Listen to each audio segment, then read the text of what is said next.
Hello everyone, my name is Jatin Gurjar. आज के इस वीडियो में हम बात करेंगे प्योर टोन ऑडियोमेट्री के बारे में, जिसको हम पीटीए भी बोलते हैं। कि प्योर टोन ऑडियोमेट्री क्या होती है, इसका यूज़ क्यों होता है, हम इसका यूज़ कहाँ करते हैं और ये किस लिए ज़रूरी है, इसके बारे में हम जानेंगे।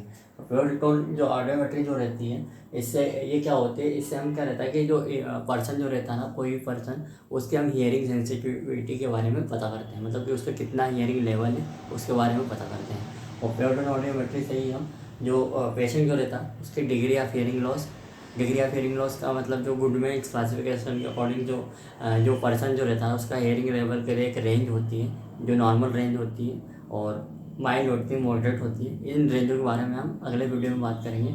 उसके बाद में हम प्योर टोन ऑडियोमेट्री के द्वारा टाइप ऑफ हियरिंग लॉस भी पता कर सकते हैं। टाइप ऑफ हियरिंग लॉस में 3 तरह के टाइप होते हैं। कंडक्टिव टाइप है, या फिर सेंसरी न्यूरल हियरिंग लॉस है, या फिर मिक्स टाइप का हियरिंग लॉस है। इसके बारे में भी हम नेक्स्ट वीडियो में डिटेल में बात करेंगे। अभी हम देखते हैं प्योर टोन ऑडियोमेट्री।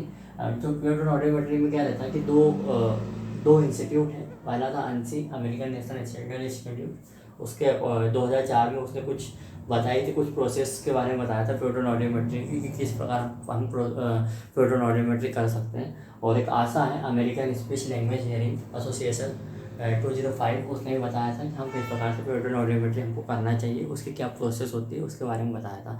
तो जो प्योर टोन ऑडियोमेट्री है जिसको हम अभी करेंटली यूज़ करते हैं, उसमें हम जिस प्रोसेस का यूज़ करते हैं वो हुक्सन और वेस्टलैंड टेक्निक्स का मॉडिफिकेशन है। और ये हुक्सन और वेस्टलैंड जो टेक्निक्स हैं उसका मॉडिफिकेशन ही हम अभी करेंटली प्योर टोन ऑडियोमेट्री या प्योर टोन ऑडियोमेट्री के द्वारा जो हम पर्सन के थ्रेशोल्ड निकालते हैं उसकी प्रोसेस हम यूज़ करते हैं।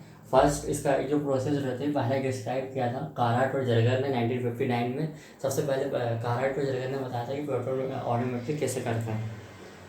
उसमें उसके बाद में जो हुक्सन और वेस्टलैंड है उसने एक टेक्निक्स यूज़ की थी जिसको हम 5 ऑफ 10 डाउन या फिर डाउन 10 ऑफ 5 प्रोसेस बोलते हैं। इसके बारे में हम आगे डिटेल में देखेंगे कि ये कैसा होता है, क्या होता है 5 ऑफ 10 डाउन, इसके बारे में हम देखेंगे।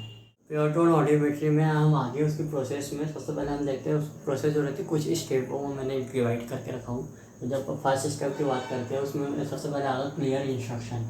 मतलब जब पेशेंट आया, पेशेंट बैठा, चेयर पे बैठा, फिर उसको जब हेडफोन प्लेस किया, पहले वीडियो में मैंने आपको बताया ट्रांसड्यूसर्स के बारे में। उसमें हेडफोन जो था वो एक ट्रांसड्यूसर था जिसे हम प्योर टोन ऑडियोमेट्री करते हैं। तो जो हेडफोन जब प्लेस किया उससे पहले हम उसको पेशेंट को इंस्ट्रक्शन देंगे। क्या इंस्ट्रक्शन देंगे? हम पेशेंट को ये बोलेंगे कि अभी हम है ना आपके जो ईयर्स जो है, आपके कान जो है, उनका हम हियरिंग लेवल के बारे में पता करेंगे, उसकी सेंसिटिविटी के बारे में पता करेंगे। तो हम कैसे पता करेंगे? हम डिफरेंट पिच पे आपको टोन मतलब स्टिमुलस देंगे। जो स्टिमुलस जो रहता है वो स्टिमुलस टोन हो सकता है, वर्बल हो सकता है और नैरोइंग नॉइस हो सकता है।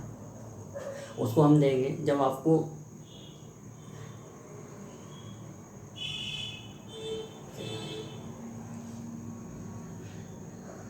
इसके बाद प्योर टोन ऑडियोमेट्री में हम देखेंगे उसकी प्रोसेस के बारे में। तो इसकी प्रोसेस को मैंने कुछ स्टेपों में डिवाइड कर रखा है। या पहले हम 3 स्टेप देखेंगे, आगे और स्टेपों के बारे में बात करेंगे।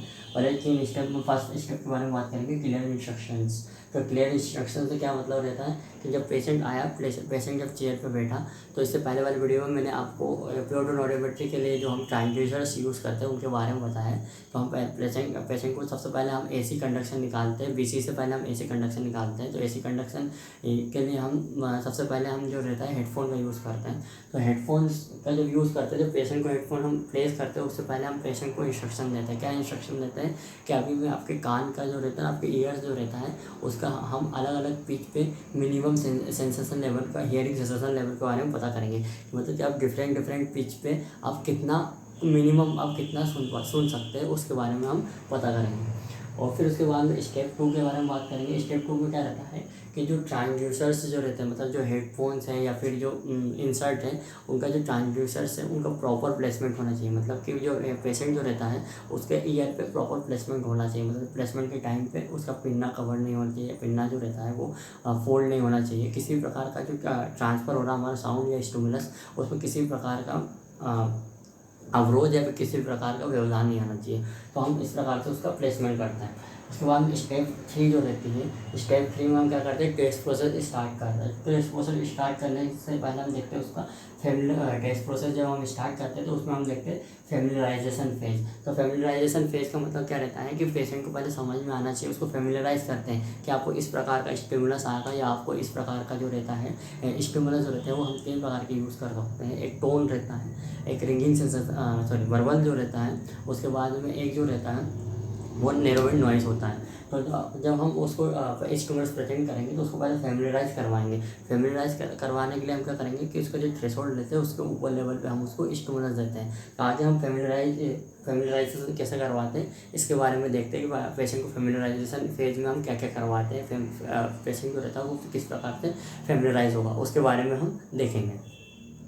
इसमें प्योटोन ऑडियोमेट्री में हम आगे उसकी प्रोसेस जो रहती है, थर्ड प्रोसेस में जो थर्ड स्टेप रहता है उसके बारे में, जिसमें फेमिलराइजेशन फेज रहता है उसके बारे में हम बात करते हैं कि फेमिलराइजेशन फेज क्या होता है, हम इस प्रकार हम क्यों फेमिलराइजेशन फेज का यूज़ करना जरूरी होता है।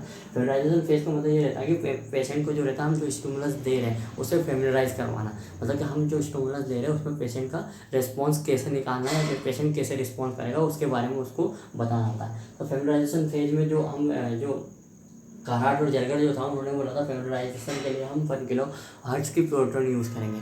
तो उन्होंने ऐसा क्यों बोला कि हम 1 किलो हर्ट्ज़ की प्योटोन ही यूज़ करेंगे या हम और कोई प्योटोन नहीं यूज़ करते हैं। उससे पहले एक और मन में एक और क्वेश्चन आएगा कि हम क्यों, मतलब हम किन किन फ्रिक्वेंसी पे प्रोटोन ऑडियोमेट्री करते हैं और हमको किन किन फ्रिक्वेंसी पे प्रोटोन ऑडियोमेट्री करना ज़रूरी होता है। तो इसके बारे में मैं आगे आपको बताऊंगा कि हमको क्यों हम इन्हीं पर्टिकुलर फ्रिक्वेंसी पे प्रोटोन ऑडियोमेट्री करते हैं और किसी फ्रिक्वेंसी पे प्रोटोन ऑडियोमेट्री नहीं करते हैं। और अभी हम देखते हैं कि हम यहाँ प्रोटोन ऑडियोमेट्री में फेमिलराइजेशन फेज में हम 1 किलो हर्ट्ज़ प्रोटोन का ही क्यों यूज़ करते हैं। तो कराट ने ये बोला था कि जो 1 किलो हर्ट्ज़ की प्रोटोन होती है वो ईजी टू हियर होती है, मतलब किसी भी पर्सन को आसानी सुनाई दे सकती है। इसका रीज़न क्या हो सकता है इसके बारे में आगे हम देखेंगे। उसके बाद उन्होंने ये बोला था कि जो प्योटोन ऑडियोमेट्री होता है उसकी 1 किलो हर्ट्ज़ की जो प्योटोन होती है उसकी हाई टेस्ट रीटेस्ट रिलायबिलिटी रहता है। यहाँ पे हाई टेस्ट रीटेस्ट रिलायबिलिटी और ईजी टू हियरिंग से क्या मतलब था उनका।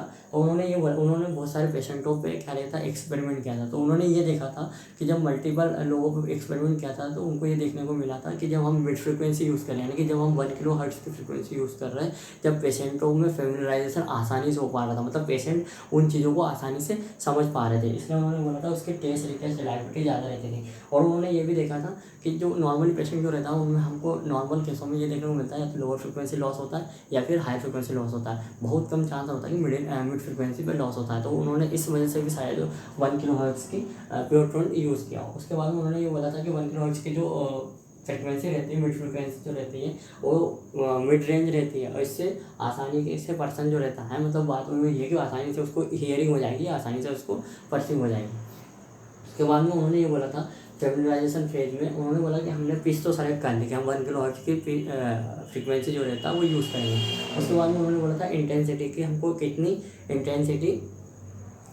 इंटेंसिटी का यूज़ करना चाहिए। तो इसमें क्या रहता है, इंटेंसिटी में अलग अलग ऑथर्स जो रहता है उन्होंने अलग अलग बात बोली कि हम कितनी इंटेंसिटी यूज़ करना चाहिए। तो एक पहले ऑथर जो थे हमारे अंशी ने हमको ये बोला था कि हम जो रहता पर्सन को 30 dB HL पे हमको फेमिलराइज करवाना चाहिए। फर्स्ट में 30 dB पर फेमिलराइज करवाना चाहिए। जब 30 dB का हम स्टिमुलस देंगे, अगर पर्सन ने परसीव नहीं किया तो हम उसको 20 dB बढ़ा के फिर से स्टिमुलस देंगे। उसके बाद अगर पर्सन ने परसीव कर लिया तो हम उसको फिर 10 dB डाउन करेंगे। उस प्रोसेस के बारे में हम आगे देखेंगे। उससे पहले फिर अब एक और आते जो हमारी एसेंशियल ऑडियोलॉजी जो था जिसको हम जेलफेंड भी बोलते हैं, उसमें ये बोला गया है, उन लोगों ने ये बोला गया है कि जो फेमिलराइजेशन फेज जो रहता है हम उसको 30 to 40 dB पे पहले फेमिलराइज करवाएंगे। अगर वो 30 to 40 dB पे फेमिलराइज नहीं हो रहा है तो हम उसकी इंटेंसिटी बढ़ाते हैं। इंटेंसिटी कितना बढ़ाते हैं, 50 या 70 dB रखते हैं, जब तक कि पेशेंट फेमिलराइज नहीं होता, जब तक कि पेशेंट उस स्टिमुलस को पहचाने नहीं। जब पेशेंट उस स्टिमुलस को पहचान लेता है तो हम उसके बारे में उसमें 10 dB कम करते हैं। इस प्रोसेस के बारे में हम आगे देखेंगे। फिर हम इसके बाद में इसका जो फेमिलराइजेशन फेज थी इसके हमने एक प्रोसेस देखा कि हमको कितनी dB पे इंटेंसिटी देना चाहिए, 1 किलो हर्ट्ज़ की फ्रिक्वेंसी यूज़ करना चाहिए। एक और साइंटिस्ट थे जिनका नाम था यातिस, उन्होंने इसकी अल्टरनेटिव बताया था। आगे हम बात करेंगे जो फेमिलराइजेशन के अल्टरनेटिव फेज जो रहता है, मतलब कि हम फेमिलराइजेशन का अल्टरनेटिव वे क्या हो सकता है जो यातिस ने बताया उसके अकॉर्डिंग हम बात करेंगे। यातिस ने 1985 में ये बोला था कि जो पेशेंट जो रहता है हम उसका जब फेमिलाइजेशन करवा रहे हैं तो हम उसको मिनिमल इंटेंसिटी से उसको फेमिलाइजेशन स्टार्ट करेंगे और धीरे धीरे इंटेंसिटी को बढ़ाते जाएंगे। कब तक? जब तक पेशेंट उसको सुन ना ले। जब पेशेंट उसको परसीव कर पाए उसके बाद में हम उसको टेंडिविट डिक्रीज़ करते हैं। उसके बारे में हम आगे हम देखेंगे कि क्यों टेंडिविट डिक्रीज़ करते हैं, हमको इससे क्या फ़ायदा होता है, उसके बारे में हम देखेंगे।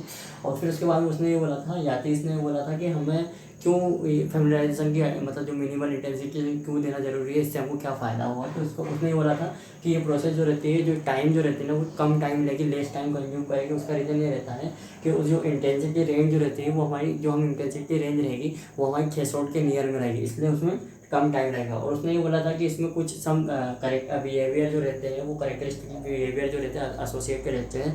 इसका मतलब क्या रहता है कि जो फंक्शनल हियरिंग लॉस वाले पेशेंट जो रहता है या फिर जिन पेशेंटों में रिक्रूटमेंट की प्रॉब्लम रहती है, जो लाउडनेस रिक्रूटमेंट होता है उनकी प्रॉब्लम रहती है, उसको हम इजीली परसीव कर इजीली हम इसको डिटेक्ट कर पाएंगे कि ये पर्सन जो रहता है ये फंक्शन हियरिंग लॉस वाला है या सीडो हाइपरक्यूसिस वाला है या फिर जो इसका थ्रेशोल्ड है ये झूठ बोल रहा है, उसको हम आसानी से परसीव कर सकते हैं। उसके साथ में ही हम ये देखते हैं कि जो लाउडनेस रिक्रूटमेंट हो रही है कि मतलब पेशेंट जो रहता है उसको अचानक से सडन से जो आवाज़ बढ़ती है उसकी इंटेंसिटी बढ़ जाती है, तो हम उस चीज़ के बारे में हम पता पहले ईजी तो हम उसको परसीव कर पाएंगे। इसका यातीश ने बोला।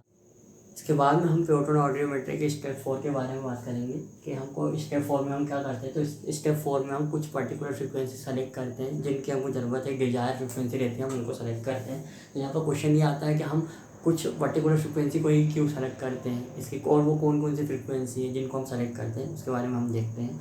तो जो प्रोसेस रहता है, मतलब स्टेप 4 जो रहता है हमारे प्योटोन ऑडियोमेट्री की, तो हम टेस्ट जो रहता है वो 1 kHz से स्टार्ट करते हैं, क्योंकि इससे पहले वाले स्टेज में हमने देखा था 1 kHz से हम क्यों स्टार्ट करते हैं, क्योंकि वो उसमें फेमिलाइजेशन करवाते हैं। वो फेमिलाइजेशन फेज जो होती है जनरली इसलिए 1 kHz से स्टार्ट करते हैं। तो आशा ने 2005 में ये बोला था कि जब हम एसी थ्रेशोल्ड निकालेंगे, मतलब एयर कंडक्शन के थ्रेशोल्ड निकालेंगे, तो उसके लिए उसने एक पर्टिकुलर ऑर्डर दे रखा था कि फ्रिक्वेंसी का ये ऑर्डर रहेगा, हमें इसी ऑर्डर में प्योटोन ऑडियोमेट्री करना चाहिए। और उसका जो ऑर्डर था वो था 1 kHz। सबसे हम पहले जो 1 kHz फ्रिक्वेंसी पे पेशेंट का थ्रेशोल्ड निकालेंगे, फिर उसके 2 kHz पे फ्रिक्वेंसी पे थ्रेशोल्ड निकालेंगे, फिर 3 kHz, फिर 4 kHz, फिर 6 kHz, 8 kHz, फिर से हम करेंगे 1 kHz, 500 और फिर अगर 250 हर्ट्ज पे हम उसका एसी थ्रेशोल्ड निकालेंगे। तो सबसे पहले दिमाग में एक क्वेश्चन आता है कि हम सिर्फ इन्हीं फ्रिक्वेंसी पे क्यों थ्रेशोल्ड निकालते पर्सन का, और किसी फ्रिक्वेंसी पे क्यों नहीं निकालते। तो उसका रीज़न ये रहता है कि जो हमारी पर्सन जो रहता है ना, पर्सन की जो स्पीच रहती है जो हम सुन पाते हैं,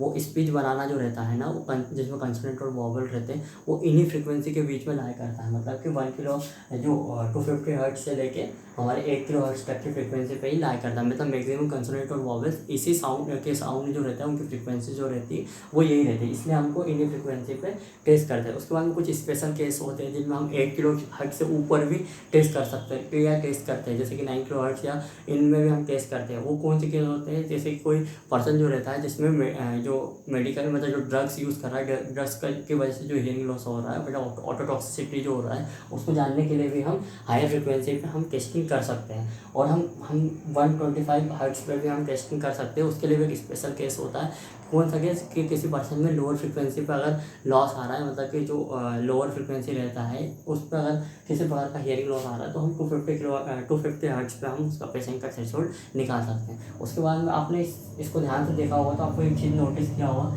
कि 1 kHz जो रहता है वो 2 बार आया है। कि हम इसको 2 बार टेस्ट क्यों करते हैं, हमारे दिमाग में क्वेश्चन आना चाहिए कि 1 kHz को हम 2 बार टेस्ट क्यों करते हैं। तो उसका रीज़न ये रहता है कि जब हम पहले टाइम जब 1 kHz करते हैं, जब फेमिलाइज करवाते हैं, तो हो सकता है कि पेशेंट को फेमिलाइज करने में थोड़ा टाइम लग जाए, या फिर वो फेमिलाइज करे उससे 5-10 dB जो रहता है उसका एक्चुअल थ्रेशोल्ड रहता है ऊपर नीचे शिफ्ट हो सकता है। इसलिए हम उस फ्रिक्वेंसी को वापस से चेक करते हैं कि कहीं उसका थ्रेशोल्ड एग्जैगरेटेड तो नहीं है, या फिर उसका थ्रेशोल्ड जो है वो गलत तो नहीं है। इसलिए हमको 1 kHz को फिर से चेक करना पड़ता है, क्योंकि 1 kHz के बाद में हम 3 kHz, 4 kHz, 6 kHz और कि इन फ्रिक्वेंसी के बारे में भी देखते हैं। तो तब तक पेशेंट को नॉलेज हो जाता है कि हाँ हमको मुझे किस प्रकार से रिस्पॉन्स करना है। इसलिए हम 1 kHz को फिर से चेक करते हैं कि किसी प्रकार का कोई गलत रिस्पॉन्स न दिया हो पेशेंट ने, इसलिए। उसके बाद में हम ये देखते हैं कि हम 1 kHz 2 kHz के बाद में हम कुछ इंटरमीडिएट जो फ्रिक्वेंसी रहते हैं, जैसे कि 750 हर्ट्ज और 1.5 kHz फ्रिक्वेंसी पे टेस्ट करते हैं। तो हम इन फ्रिक्वेंसी पे हमको टेस्ट करना क्यों क्यों ज़रूरी है उसका रीज़न उसका उन्होंने वो इसलिए करना ज़रूरी है कि उन्होंने ये बोला था कि जो दो फ्रिक्वेंसी जो रहते हैं इंटरमीडिएट जो ऑक्टेव जो रहता है, मतलब दो फ्रिक्वेंसी बोले तो 2 किलोहर्ट्ज़ और 4 किलोहर्ट्ज़, या फिर वो सकते हैं 1 किलोहर्ट्ज़ और 2 किलोहर्ट्ज़ के बीच में ये 1.5 किलोहर्ट्ज़ फ्रीक्वेंसी जो रहती है इसको हम टेस्ट क्यों करते हैं। तो उन्होंने ये बोला था कि जब दो फ्रीक्वेंसी जो रहती है, मतलब कि 1 किलोहर्ट्ज़ और 2 किलोहर्ट्ज़, इन दो फ्रीक्वेंसी में जब 20 dB से ज़्यादा का गैप आ जाए, मतलब कि 1 किलोहर्ट्ज़ का अगर जो थ्रेशोल्ड है वो 30 dB आ जाए और जो 2 किलोहर्ट्ज़ का जो थ्रेशोल्ड है वो 50 dB आ जाए, तो 30 dB और 50 dB में 20 dB का गैप है, तो इसलिए हमको 1.5 किलोहर्ट्ज़ भी करना चाहिए, ऐसा उन्होंने बोला था। उसके बाद में आप कुछ फ्रीक्वेंसी देखोगे जैसे कि 3 किलोहर्ट्ज़ और 6 किलोहर्ट्ज़ को हम क्यों टेस्ट करते हैं। तो ये दो फ्रीक्वेंसी जो है 3 किलोहर्ट्ज़ और 6 किलोहर्ट्ज़, इसको हम स्पेशल केसों में यूज़ करते हैं, क्योंकि उनका ये मानना था कि इन फ्रीक्वेंसी पे पेशेंट को नॉच आ सकता है, मतलब किसी पेशेंट को नॉच हो सकता है। तो 6 किलोहर्ट्ज़ वाला नॉच जो रहता है, किसी पेशेंट को 6 किलोहर्ट्ज़ का हमको नॉच देखने को मिलता है, तो इसका मतलब ये रहता है कि जो पेशेंट जो रहता है उसमें जो म्यूजिकल हियरिंग लॉस की वजह से 6 किलो हमको नॉच देखने को मिलता है। वहीं जो 3 किलो नॉच का बात करते हैं, इसमें कुछ मेडिको लीगल केस जो रहते हैं, जैसे कि कोई पेशेंट जो रहता है वो फंक्शनल हियरिंग लॉस का है, सीवियर हाइपरक्यूसिस का है, अगर वो एग्जैगरेटेड रिस्पॉन्स कर रहा है तो उस केस में भी हमको 3 किलोहर्ट्ज़ करना चाहिए। फिर उसके बाद में जब हम बीसी टेस्टिंग की बात करते हैं कि आशा ने बीसी टेस्टिंग के लिए क्या ऑर्डर दिया, तो बीसी टेस्टिंग के लिए आशा ने वही ऑर्डर दिया 1 किलोहर्ट्ज़, 2 किलोहर्ट्ज़, 3 किलोहर्ट्ज़, 4 किलोहर्ट्ज़, फिर से हम करेंगे 1 किलोहर्ट्ज़, 500 हर्ट्ज़ और 250 हर्ट्ज़। तो यहाँ पे देखने वाली बात है कि हम यहाँ पे बीसी में 3 किलोहर्ट्ज़ क्यों कर रहे हैं। तो हम अगर हमने एसी में 3 किलोहर्ट्ज़ किया है तो हम ये मानते हैं कि हमको बीसी में 3 किलोहर्ट्ज़ करना चाहिए, क्योंकि हो सकता है कि एसी में नॉच आया तो हो सकता है कि बीसी में भी नॉच आए। इस वजह से भी आशा के अकॉर्डिंग हमको 6 किलोहर्ट्ज़ पे बीसी टेस्टिंग करना चाहिए। इसके बाद में हम प्योटन ऑडियोमेट्री की स्टेप 5 में बात करेंगे प्रेजेंट स्टिमुलस के, मतलब हम स्टिमुलस कैसे प्रेजेंट करेंगे। तो इससे पहले वाले वीडियो में मैंने आपको बताया था जो ऑडियोमीटर रहता है, ऑडियोमीटर के जो कंपोनेंट होता है उसमें इंटरप्टर करके एक स्विच होता है जिसको हम प्रेस करते हैं, उससे किसी भी प्रकार के ट्रांसड्यूसर से, चाहे वो एसी ट्रांसड्यूसर्स हो या बीसी ट्रांसड्यूसर हो, चाहे वो हेडफोन और इंसर्ट हो जो और या फिर बोन वाइब्रेटर हो, उसमें पेशेंट को स्टिमुलस जाते हैं। तो वो जो इंडक्टर रहता है उसको हम प्रेस करते हैं, उससे पेशेंट को स्टिमुलस जाएगा। और जो ज़्यादातर जो डायग्नोस्टिक ऑडियोमीटर होता है उसमें एक पल्स टोन का भी ऑप्शन रहता है, मतलब कंटिन्यूस टोन रहता है, एक पल्स टोन रहता है। तो हम पल्स टोन का कब यूज़ करते हैं, पल्स टोन का यूज़ हम उन पेशेंटों में कर सकते हैं जिनकी कंप्लेन रिंगिंग सेंसेशन हो, मतलब कि उनके कान के अंदर से सीटी जैसी आवाज़ आ रही हो। तो पल्स टोन क्या करते हैं, उस रिंगिंग सेंसेशन में आसानी से पेशेंट को परसीव हो पाती है, इसलिए हम उसमें पल्स टोन का ऑप्शन आता है, पल्स टोन हम सेलेक्ट करते हैं। फिर हम ये देखते हैं कि जो स्टिमुलस जो रहता है उसकी ड्यूरेशन हमको 1 से 2 सेकंड ही रखना चाहिए। ऐसा क्यों रखना चाहिए, इसकी और अगर हम 1 से 2 सेकंड से ज़्यादा रखेंगे तो इससे हमको क्या क्या दिक्कतें आएगी, हम इसके बारे में देखेंगे। तो जब हम पल्स को जो ड्यूरेशन जो रहती है हम टोन के उसको 1 से 2 सेकंड इसलिए रखते हैं कि जो जर्गर और काराट ने ये बोला था 1959 में, उन्होंने ये बोला था कि जो पेशेंट जो रहता है, जैसे कि हम उसको ऑन सेट जो रहता है, मतलब जब हमने उसको स्टिमुलस दिया तो उसका जो ऑन सेट टाइम जो रहता है उस टाइम पे पेशेंट का जो रिस्पॉन्स करेगा, मतलब जो उसको हियरिंग होगी, जो उसका हियरिंग सेंसेशन होगा वो सबसे ज़्यादा अच्छा होगा। उसको उन्होंने बोला था ऑन इफेक्ट फिनोमिना, कि उस टाइम ऑन सेट टाइम पे पेशेंट जो रहेगा अच्छे से रिस्पॉन्ड करेगा, इसलिए उसका ड्यूरेशन कम रखना चाहिए। अगर मान लो इसका ड्यूरेशन 1 से 2 सेकंड से ज़्यादा हम रख लेंगे तो क्या हो जाएगा, तो इससे ये होगा कि पेशेंट जो रहेगा ना उसमें एडाप्टेशन हो जाएगा। जरकर ने बोला था कि अगर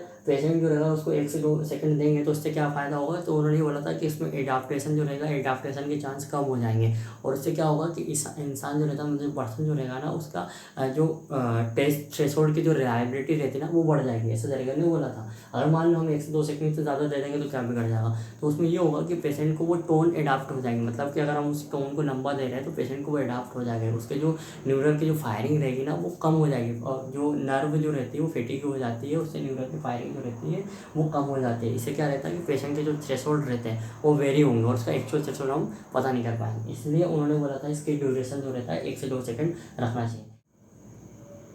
इसके बाद में प्योटन ऑडियोमेट्री की लास्ट स्टेप 6 के बारे में हम देखेंगे। उसमें क्या रहता है कि सर्च फेज रहती है। सर्च फेज का मतलब ये रहता है कि किसी भी पर्टिकुलर फ्रिक्वेंसी पे मान लो 1 किलोहर्ट्ज़ हो, 2 किलोहर्ट्ज़ हो या 4 किलोहर्ट्ज़ हो, उस पर हम थ्रेशोल्ड को कैसे सर्च करेंगे, थ्रेशोल्ड को कैसे स्टेबलाइज करेंगे, इसके बारे में हम देखेंगे। तो इसमें हम जो वेस्टर्न हक्सले ने जो दिया था प्रोसेस,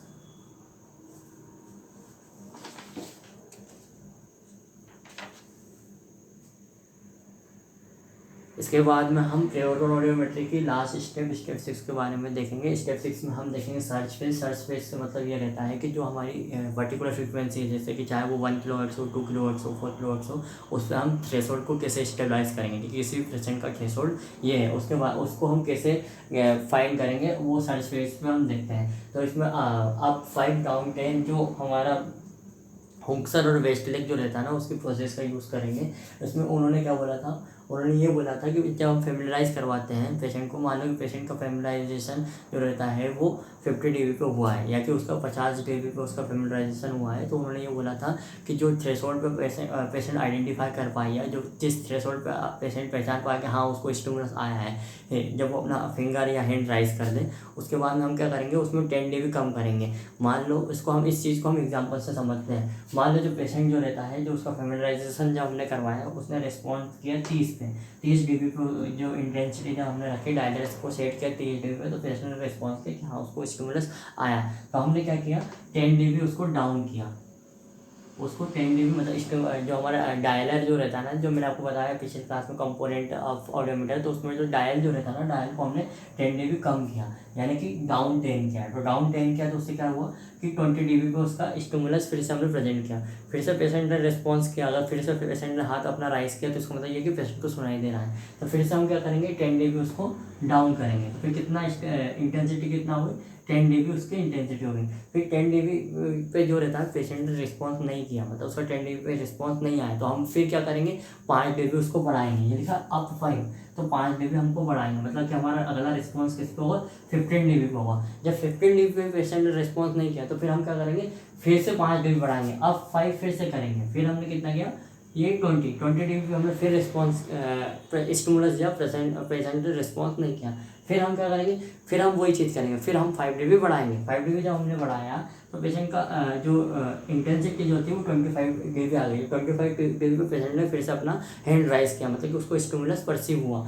फिर हम क्या करेंगे, जब 25 dB पे उसको फिर से परसीव हुआ, तो फिर से हम क्या करेंगे, इसमें असेंडिंग मेथड का यूज़ करेंगे। और जो ब्रैकेटिंग मेथड जो रहता है, हम थ्रेशोल्ड सर्च में ब्रैकेटिंग मेथड का यूज़ करके पेशेंट का थ्रेशोल्ड फाइंड करते हैं। तो फिर से हम क्या करेंगे, इसमें 25 पे पेशेंट ने रिस्पॉन्स किया, तो फिर से हम उसका 10 dB डाउन करेंगे। जो 10 dB फिर से डाउन किया, तो पेशेंट का जो हमने स्टिमुलस जो दिया वो 15 dB दिया, फिर पेशेंट ने क्या किया, रिस्पॉन्स नहीं किया, तो फिर हम क्या करेंगे, उसको 5 dB फिर से बढ़ाएंगे। फिर हमने कितने पे स्टिमुलस दिया, 20 पे स्टिमुलस दिया, पेशेंट ने फिर रिस्पॉन्स नहीं किया, तो फिर हम क्या करेंगे, फिर 5 dB बढ़ाएंगे। फिर हमने देखा कि पेशेंट ने 25 dB पे फिर से रिस्पॉन्स किया, फिर हम क्या करेंगे, फिर से यही चीज़ अगेन रिपीट करेंगे। हम क्या करेंगे, उसको 10 dB कम करेंगे। 10 dB जब कम किया, 25 से 10 dB जब कम किया, तो 15 dB पेशेंट का रिस्पॉन्स नहीं आया, तो फिर हम क्या करेंगे, 5 dB बढ़ाएंगे। जब 5 dB बढ़ाया तो पेशेंट ने फिर से रिस्पॉन्स किया, कितने पे, 20 dB पे। जब पेशेंट ने 20 dB पे रिस्पॉन्स किया, तो हम क्या करेंगे, फिर से एक बार फिर से चेक करेंगे, माइनस उसको करेंगे 10 dB, डाउन करेंगे 10 dB, तो मतलब 10 dB पे उसको फिर स्टिमुलस देंगे। 10 dB पे उसका रिस्पॉन्स नहीं आया, 5 dB बढ़ाएंगे, फिर रिस्पॉन्स नहीं आया, 5 dB बढ़ाएंगे, फिर रिस्पॉन्स नहीं आया, 5 dB बढ़ाएंगे। फिर ऐसा करके हम कितने पाए, 25 dB पाए। अगर फिर से पेशेंट ने 25 dB पे रिस्पॉन्स कर दिया, तो हम ये समझेंगे कि उसका 25 dB जो रहेगा वो स्टिमुलस रहेगा, मतलब उसका थ्रेशोल्ड रहेगा। तो ये किसके अकॉर्डिंग, हम ये चीज़ किस अकॉर्डिंग बोल रहे हैं कि इसका 25 dB जो है वो पेशेंट का थ्रेशोल्ड है एक पर्टिकुलर फ्रिक्वेंसी पे। तो आशा और अंशी ने ये बोला था कि जब हम ये ट्रायल यूज़ कर रहे हैं, मतलब अप और डाउन का मेथड का जो असेंडिंग मेथड जो रहते हैं, जब अगर हम ट्रायल यूज़ कर रहे हैं, अगर पेशेंट ने 50% टाइम किसी पर्टिकुलर इंटेंसिटी पर रिस्पॉन्स किया, चाहे वो कोई सी भी इंटेंसिटी हो, 10 हो, 20 हो, 25 हो, 30 हो, 40 हो, कुछ भी हो सकती है। अगर पेशेंट ने मिनिमम 50% टाइम उसने रिस्पॉन्ड किया है, तो इसका मतलब हम ये मानेंगे कि उस पर्टिकुलर फ्रीक्वेंसी पे पेशेंट का थ्रेशोल्ड वो ही इंटेंसिटी रहेगी जो हम उसने 50% उसने रिस्पॉन्स किया है। ऐसा किसने बोला, इसने ऐसा आशा और अंशी ने बोला था। उन्होंने ये बोला था, मान लो हमने किसी पेशेंट पे 3 ट्रायल किए, मतलब 3 बार उसको असेंडिंग मेथड यूज़ की। अगर 3 ट्रायल में से पेशेंट ने 2 बार उसको रिस्पॉन्स किया, मतलब 2 बार उसने बोला कि हाँ मुझे रिस्पॉन्स आया, 3 ट्रायल में से अगर 2 बार उसने बोला कि हाँ रिस्पॉन्स था, तो इसका मतलब ये मानेंगे कि उसका रिस्पॉन्स एक्चुअल थ्रेशोल्ड जो रहेगा पेशेंट का वही रहेगा उस पर्टिकुलर फ्रीक्वेंसी पे, अकॉर्डिंग टू आशा और अंशी। Okay, thank you guys. आज के वीडियो में बस इतना ही था। नेक्स्ट वीडियो में हम इसके इंटरप्रिटेशन के बारे में बात करेंगे कि हम इससे मतलब जब हमने थ्रेशोल्ड निकाल लिया, थ्रेशोल्ड से हम प्योर ऑडियोमेट्री में और क्या क्या पता कर सकते हैं, उसके टाइप का पता कर सकते हैं, उसके डिग्री का पता कर सकते हैं। ये चीज़ हम नेक्स्ट वीडियो में देखेंगे।